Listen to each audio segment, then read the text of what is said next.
Hello friends, मैं आपका mentor AK Singh और आज फिर हम अपने UGC नेट की यानी UGC नेट लाइब्रेरी साइंस की जो स्पेशल तैयारी कर रहे हैं लास्ट रिवीजन के तौर पर। और इसमें क्या देख रहे हैं, इसमें हम देख रहे हैं जो बार बार आपके एग्ज़ाम में क्वेश्चन आपको देखने के मिलते हैं, जो कि आपके दो सीरीज़ के तौर पर या दो वीडियो के तौर पर आपको देखने को मिल रहे हैं। एक प्रीवियस ईयर के नाम से और एक चैप्टर वाइज के नाम से। तो प्रीवियस ईयर की वीडियो आपको भी मिल रही होगी चैनल पर और इनकी प्लेलिस्ट भी बन चुकी है, यानी कि अगर प्लेलिस्ट के अनुसार आपको देखना है तो प्लेलिस्ट में भी आपको सारी वीडियो देखने के लिए मिलेगी। तो चलिए समय व्यर्थ न करते हुए चलते हैं हम आज के चैप्टर वाइज यानी नेक्स्ट चैप्टर की क्लास देखते हैं। और नेक्स्ट चैप्टर में हम क्या देखते हैं अपना कि कौन सा इम्पोर्टेंट रहेगा चैप्टर आपका। तो चलिए शुरू करते हैं। और सबसे पहले क्या करना है, वीडियो को लाइक करना है, शेयर करना है, टेलीग्राम ग्रुप को ज्वाइन करके रखना है, जिससे आपको इस तरह की वीडियो और मिलती रहे और आप लाइब्रेरी साइंस की तैयारी हमारे साथ करते रहें। तो चलिए शुरू करते हैं। आज का चैप्टर क्या है? आज का चैप्टर है आपका इंफॉर्मेशन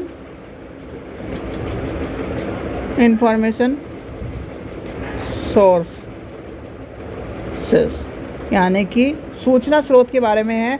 और सूचना स्रोत में आपसे मैक्सिमम क्वेश्चन जो पूछा जाता है वो पूछा जाता है प्राइमरी, ठीक है, सेकेंडरी और टर्सरी, ठीक है।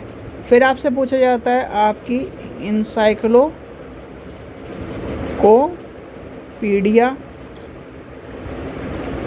डिक्शनरी,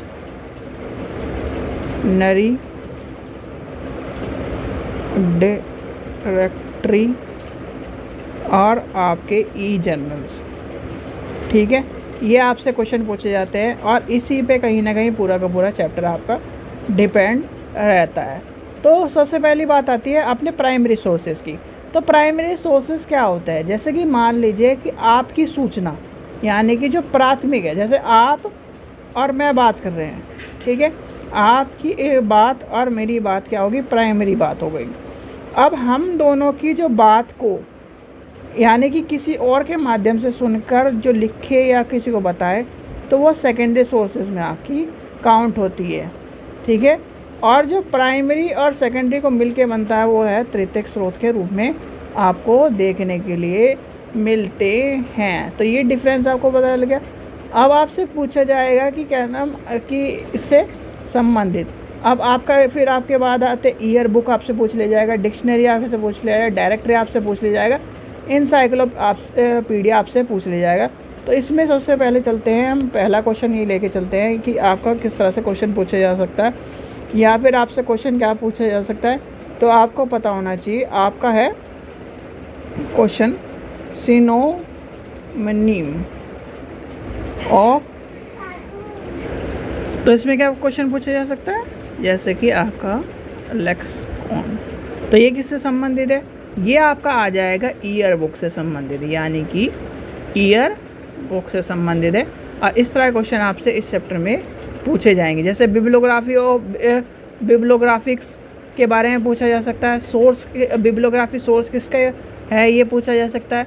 तो आपको पता होना चाहिए बिब्लियोग्राफी किसका सोर्स है, या सूचना के तृतीयक स्रोत में कौन कौन से आते हैं, प्राथमिक स्रोत में कौन कौन से आते हैं। ये क्वेश्चन आपको जरूर मिलेगा देखने के लिए। इस तरह क्वेश्चन आपको जैसे प्राथमिक स्रोत कौन सा है, द्वितीयक स्रोत कौन सा है, तृतीयक स्रोत कौन सा, ये आपसे पूछे जा सकते हैं। जैसे कि आपसे पूछा जा सकता है कि जो आपका बजट है, बजट ऑफ यानी कि जो budget of library is prepare to, यानी कि पुस्तकालय का बजट डैश के अंदर तैयार किया जाता है या फिर किसके अंदर तैयार करा जाता है। आपसे इस तरह घुमा फिरा के पूछ ले जाएंगे। तो ये आपको पता होना चाहिए कि आपका जैसे कि नॉर्मल बजट क्या होता है। नॉर्मल बजट हमारा 1 अप्रैल से लेकर 31 मार्च तक का होता है। ऐसे ही आपका क्या होता है, यानी कि एक पूरा ईयर। ऐसे ही आपका क्या होता है, लाइब्रेरी का बजट होता है। लाइब्रेरी के बजट भी जब आप लाइब्रेरी बजट तैयार करते हैं उसमें भी सारी चीज़ें पूछी जाती हैं। तो कहीं ना कहीं इस चैप्टर में आपको सारी चीज़ें देखनी पड़ेगी और सारे ही चीज़ों को लेके चलना पड़ेगा कहीं ना कहीं।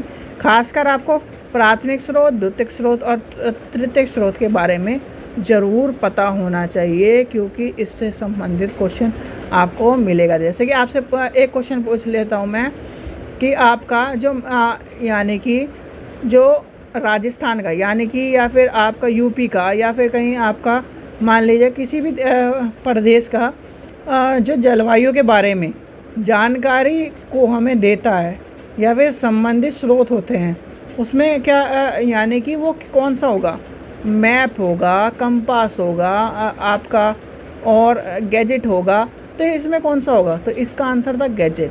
यानी कि इस तरह के क्वेश्चन आपको देखने के लिए मिलेंगे ही मिलेंगे, और ये क्वेश्चन आपको पता होना चाहिए। फिर आपका इसमें क्वेश्चन आपको देखने के लिए मिलेगा एक पेटेंट। पेटेंट क्या होता है, पेटेंट क्या है, जैसे कि मान लीजिए ये मैंने एक क्या है खिलौना बनाया, ठीक है, अब मैं क्या करूँगा, इसका अपने नाम का ऊपर पेटेंट करवा लूँगा। जैसे कि आपके क्या फ़ोन्स होते हैं कि उसका डिज़ाइन होता है या फिर कुछ स्पेशल डिज़ाइन होते हैं, तो जो यानी कि जो बनाने वाला है वो अपने नाम पे पेटेंट करवा लेता है कि जी ये मेरा डिज़ाइन है, और उसके नाम पे फिर उसे जब पेटेंट करवाता है तो उसमें उसके सारे डायमेंशन सारी चीज़ें देनी पड़ती है, किस तरह से बनाया, क्यों बनाया, कैसे बनाया। तो उससे क्या होता है, वो उसको उसकी यानी कि वो ओनरशिप हो जाती है, और अगर उसे कोई यूज़ करता है या फिर उसको कॉपी करता है या फिर उसकी परमिशन लेके ही कर सकता है, अन्यथा उसके ऊपर कार्रवाई करी जाएगी कॉपीराइट के तहत, ठीक है। तो आपको पेटेंट का पता होना चाहिए कि पेटेंट एक तरह का क्या है, एक पंजीकरण चीज़ है, यानी पंजीकरण की प्रक्रिया है जिससे एक वस्तु का या फिर जो पेटेंट में वस्तु रखी गई है उसका पेटेंट हो जाता है उस व्यक्ति के नाम पे जिसने उसका आविष्कार किया है, ठीक है। चलिए आगे चलते हैं। फिर आपका पूछा जा सकता है क्वेश्चन, आपका आ जाता है रेफरेटिवनिजेरोनल, ठीक है, ये क्या है, तो ये आपको पता होना चाहिए एब्स्ट्रैक्ट है, यानी कि एब्स्ट्रैक्टिंग पीरियोडिकल है, ठीक है। ये भी आपसे क्वेश्चन पूछा जा सकता है। तो ये आपको मैं जो क्वेश्चन आपके पूछे जा रहे हैं, अब आपसे पूछा जा सकता है कि थीसिस किसके अंदर आती है।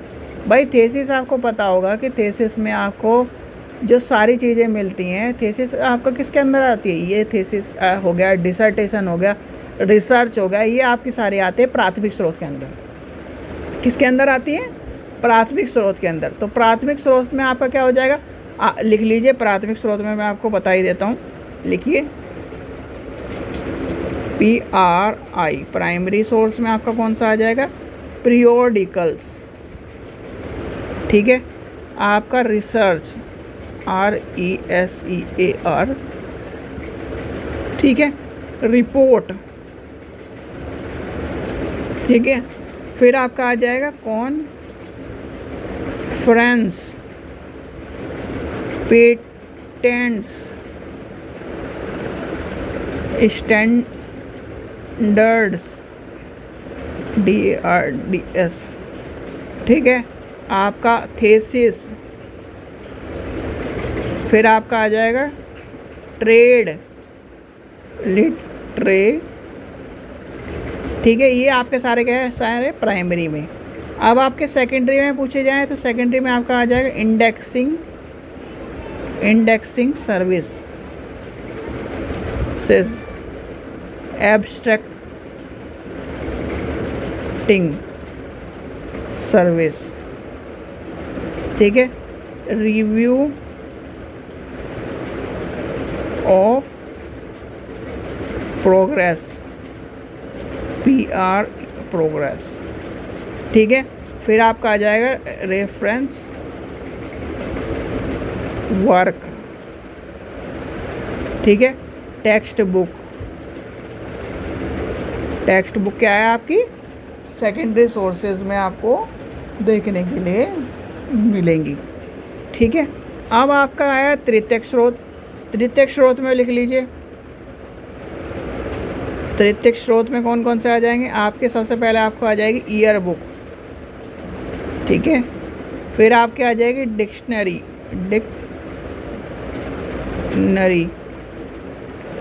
फिर आपका आ जाएगा बिब्लियोग्राफी,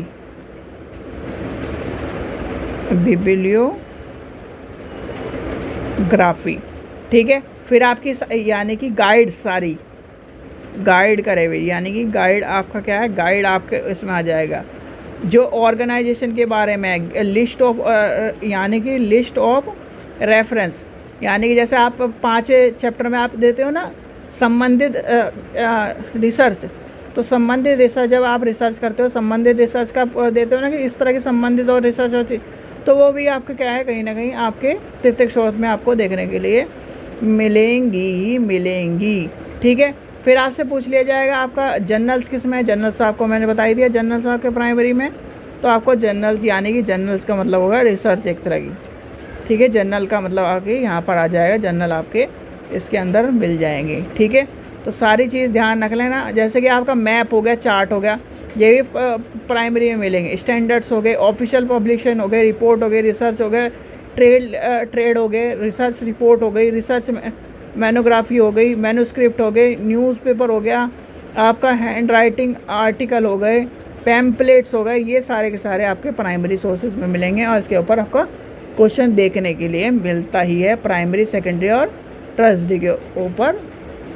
ठीक है, तो चलिए आगे चलते हैं, आगे देखते हैं हम और कौन सा इंपॉर्टेंट रह सकता है इसमें से, यानी कि चैप्टर में आपका क्वेश्चन और कौन सा घुमा के पूछा जा सकता है। यानी कि आपको क्या कर लेना है, सारे के सारे आपको याद कर लेना है प्राइमरी, सेकेंडरी और टर्सरी सोर्सेज के बारे में कि कौन कौन से सोर्सेज पूछे जाए। चलिए अब एक आप रैंडमली क्वेश्चन पूछता हूँ कि ई जर्नल्स किसके अंतर्गत आते हैं। ई जर्नल्स आपको बताना है, ई जर्नल्स तो आपका इसके अंतर्गत, क्या ई जर्नल्स भी प्राइमरी सोर्सेज में आते हैं? तो ये आपको कमेंट में बताना है कि ई जर्नल्स किसके अंतर्गत आते हैं, प्राइमरी में, सेकेंडरी में, टर्सरी में, यानी कि प्राथमिक में, द्वितीय में, तृतीय में आपको किस में अंतर्गत मिलते हैं। ठीक है, तो ई जर्नल्स के बारे में बताइए, ई जर्नल्स जो है वो किसके अंतर्गत आपको देखने के लिए मिलता है। ठीक है, चलिए और ये क्वेश्चन जो है आपका कहाँ, एक मिनट, ये वाला क्वेश्चन आपसे इम्पोर्टेंट है, यानी कि ईयर बुक के बारे में सबसे ज़्यादा इसी से क्वेश्चन पूछता है, तो आपको पता होना चाहिए कि ये क्वेश्चन आपको देखने के लिए मिल सकता है। ईयर बुक में अगर ईयर बुक आती है तो ज़्यादातर ईयर बुक में इसी से संबंधित क्वेश्चन आपको देखने को मिलता है। प्राइमरी सबसे ज़्यादा पूछा जाता है, प्राइमरी में बच्चे कन्फ्यूज़न होते हैं। अब एक क्वेश्चन आपका आ जाता है ऑड वन आउट, यानी कि ऑड वन आउट के नाम से क्वेश्चन आपको देखने को मिलेगा कि ऑड वन आउट इनमें से कौन सा अलग है, तो ये आपको बताना चाहिए। वर्ल्ड ऑफ लर्निंग, यानी कि वर्ल्ड ऑफ लर्निंग, ये किससे, ये क्या है, ये आपकी आ जाएगी डायरेक्टरी। ठीक है, ये भी आपसे पूछा जाएगा, या तो आपको दे देगा कि इसमें देगा निम्न में से कौन सा प्राथमिक है, निम्न में से कौन से प्राथमिक नहीं है, तो इस तरह से भी आपके घुमा फिरा के क्वेश्चन पूछे जा सकते हैं, तो आपको पता होना चाहिए। गैजेट किससे संबंधित है, आपसे अभी मैंने बताया था, गैजेट किसके, प्राइमरी सोर्सेज से संबंधित है। तो प्राइमरी में सबसे ज़्यादा होती है चीज़ें, आपको पता होना चाहिए, आपको इससे क्वेश्चन आपको देखने के लिए मिल सकता है।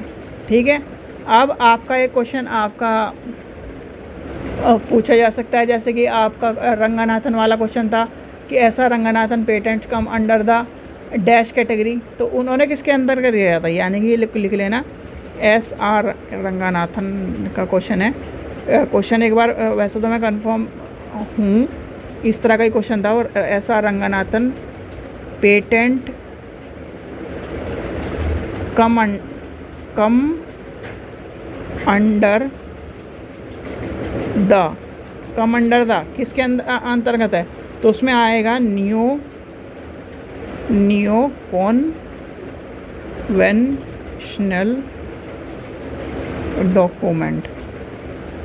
ठीक है, ये क्वेश्चन पूछा गया था और ये शायद से MP या राजस्थान के पेपर में क्वेश्चन पूछा गया फर्स्ट ग्रेड में, तो आपको पता होना चाहिए, इससे संबंधित भी क्वेश्चन आपको देखने के लिए मिल सकते हैं। अब दस्तावेजों का अनुवाद आपसे क्वेश्चन पूछा जाए, तो दस्तावेजों का अनुवाद किसके अंतर्गत आता है, बताइए। दस्तावेजों का अनुवाद भी बताना आपको किसके अंतर्गत आता है, दस्तावेजों का अनुवाद यानी ट्रांसलेशन किसके अंतर्गत आपको देखने के लिए मिलता है। ये दो क्वेश्चन आपसे पूछा ई जर्नल्स और ट्रांसलेशन के बारे में, ये क्वेश्चन आपको बताना है। ठीक है, चलिए आगे चलते हैं, आगे देखते हैं इस चैप्टर में और कौन सा इम्पोर्टेंट है, नहीं तो हम अपनी वीडियो को यहीं विराम देते हैं। ठीक है, चलिए आगे देखते हैं। अब आपसे एक क्वेश्चन मैंने आपको ये कल कहा था कि फुल फॉर्म सारी याद कर लेना। DOAG फुल फॉर्म क्या है, directory of open access journals, याद कर लेना, directory of open access journals आया कब था, यानी कि वर्ष 2003 में आया था, ठीक है। और इसमें क्या है, इसमें 300 ओपन एक्सेस जर्नल्स के साथ क्या करा गया था, और आया कहाँ से, लैंडा यूनिवर्सिटी से संबंधित है। ये आपको पता होना चाहिए कि है क्या, ये एक तरह की डायरेक्टरी है, DIRECTORY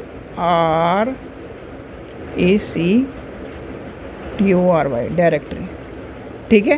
तो ये आपको पता होना चाहिए। ये क्वेश्चन आपका पूछा जा सकता है कि आपको किससे संबंधित है, कैसे संबंधित है, कहाँ से संबंधित है। और आपको बताई दिया था इंसाइक्लोपीडिया ब्रिटानिया के पब्लिकेशन के जो हैं उसके वॉल्यूम कितने हैं, वॉल्यूम है 3, ठीक है। अगर इंसाइक्लोपीडिया ब्रिटानिया के वॉल्यूम पूछे जाए तो वॉल्यूम है उसके 3, ठीक है। ये भी आपको पता होना चाहिए। तो ये इस चैप्टर में आपसे पूछा जाता है। ज़्यादातर क्वेश्चन इसी के ऊपर आपको देखने के लिए मिलते हैं, घुमा फिरा के। सबसे ज़्यादा पूछा जाएगा प्राथमिक स्रोत के ऊपर, शोध पत्रिका कौन सी है, ये कितने हैं, विश्व कोश अमेरिका के बारे में। अच्छा, विश्व कोश अमेरिका के बारे में आपसे पूछा जा सकता है, विश्व कोश अमेरिका के बारे में पूछा जा सकता है कि कितने अंक हैं उसके। तो आपको पता होना चाहिए इसके 3 अंक, यानी 30 अंक के रूप में जाना जाता है। ये क्वेश्चन आपका बच रहा था, तो इसमें आपको मैंने सारे क्वेश्चन करा दिए, यानी कि इसमें जितने क्वेश्चन आपको आते हैं वो मैंने आपको घुमा फिरा के सारे बता दिए गए हैं, ठीक है। चलिए, आशा करता हूँ आपको वीडियो पसंद आई। वीडियो पसंद आई तो लाइक करें, चैनल को सब्सक्राइब करें, वीडियो को ज़्यादा से शेयर करें। Thank you.